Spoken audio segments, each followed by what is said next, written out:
আজকে 18ই জুন বুধবার। আজকের জন্য রাহুকালের সময় থাকছে দুপুরবেলাতে 2:07 থেকে 3:52 পর্যন্ত। এই সময়টার মধ্যে আপনারা নিজেদের ইম্পর্টেন্ট কাজ, ইম্পর্টেন্ট মিটিং, ইন্টারভিউ, ইনভেস্টমেন্ট কোনো কিছুই করাটা উচিত না।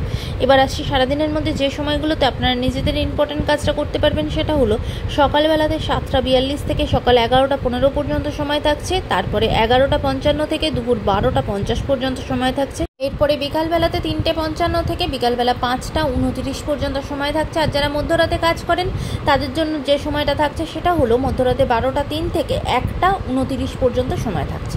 এই সময়গুলোর মধ্যে আপনারা নিজেদের ইম্পর্টেন্ট কাজটা করতে পারবেন। এবার আসছি আজকের রাশিফল। আজকে মেষ রাশির মানুষজনেরা নিজেদের সন্তানকে নিয়ে ভীষণ উদ্বেগের মধ্যে থাকবেন, চিন্তার মধ্যে থাকবেন তাদের হেলথ এবং কেরিয়ারের বিষয়ে। বৃষ রাশির মানুষজনদের জন্য আজকে কিন্তু রাস্তাঘাটে ভীষণভাবে সাবধান হবেন। বিশেষ করে যদি কোনো বাইক বা স্কুটিতে যাতায়াত করেন খুব সতর্ক হবেন। কোথাও কোনো ছোটোখাটো অ্যাক্সিডেন্ট হতে পারে, সেখানে আপনি চোটও পেতে পারেন, তাই অবশ্যই রাস্তাঘাটে সতর্ক হবেন। মিথুন রাশির মানুষজনদের জন্য আজকে ফিনান্সিয়াল জায়গাটা কিন্তু একটু খেয়াল রাখতে হবে। অত্যধিক খরচা হতে পারে এবং অকারণে খরচা হতে পারে, তাই সেদিকে সতর্ক হবেন। কর্কট রাশির মানুষজনদের জন্য আজকে কিন্তু আপনাদের মানহানি হওয়ার সম্ভাবনা আছে। কোথাও না কোথাও থেকে ঝঞ্ঝট ঝামেলার সম্মুখীন হতে হবে, তাই সেদিকে সতর্ক হবেন। সিংহ রাশির মানুষজনদের জন্য আজকে কিন্তু হঠকারী কোনো সিদ্ধান্ত নেবেন না। খুব চিন্তাভাবনা করে বুঝে শুনে কিন্তু আজকে সিদ্ধান্ত নেবেন, কারণ আজকে কিন্তু কোনো ভুল সিদ্ধান্ত নিয়ে ফেলতে পারেন, পরে গিয়ে সেটা নিয়ে আপনি নিজেই পস্তাবেন।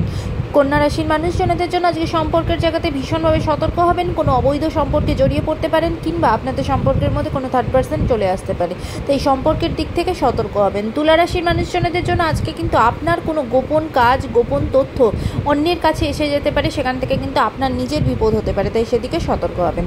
বৃশ্চিক রাশির মানুষজনদের জন্য আজকে আপনার নিজের জয় হবেন, আপনি জয়ী হবেন, আপনার নৈতিকতার জয় হবে। কোনো রকম কোনো কোর্ট কেস চললে সেখানেও কিন্তু জয়ী হবেন। ধনুরাশির মানুষজনদের জন্য আজকে কিন্তু আপনাদের হঠাৎ কোনো প্রাপ্তি যোগ আছে, এমনকি লটারি থেকেও কিন্তু প্রাপ্তি হতে পারে। কোনো টাকা পয়সা ব্লক হয়ে থাকলে সেই টাকা পয়সা কিন্তু পেতে পারেন, এমনকি সম্পত্তির জায়গা থেকেও আপনার প্রাপ্তি যোগ আছে। মকর রাশির মানুষজনদের জন্য আজকে আপনার মতের সাথে অন্য কারোর মতের মিল হবে না, সেখান থেকে কিন্তু প্রবলেম তৈরি হতে পারে, সতর্ক থাকবেন। কুম্ভ রাশির মানুষজনদের জন্য আজকে কিন্তু আপনি নিজেকে অন্য কোনো মানুষকে বা অন্য সোসাইটি রিলেটেড কোনো পজিটিভ কাজের সাথে, পশু পাখি রিলেটেড কোনো কাজের সাথে যুক্ত থাকবেন, এবং যেটা আপনাকে খুব খুশি দেবে, আনন্দ দেবে। মীন রাশির মানুষজনদের জন্য আজকে ফিনান্সিয়াল জায়গাটা কিন্তু ভীষণভাবে সতর্ক হবেন। অযথা অনেকটা খরচা হয়ে যেতে পারে, সেটা কিন্তু পরে গিয়ে আপনি নিজে রিয়েলাইজ করবেন, তাই আজকে কোথায় কি খরচা করছেন একটু বুঝে কিন্তু এগোবেন। আজকের দিনটা সকলের জন্য অত্যন্ত ভালো হোক, সুন্দর হোক।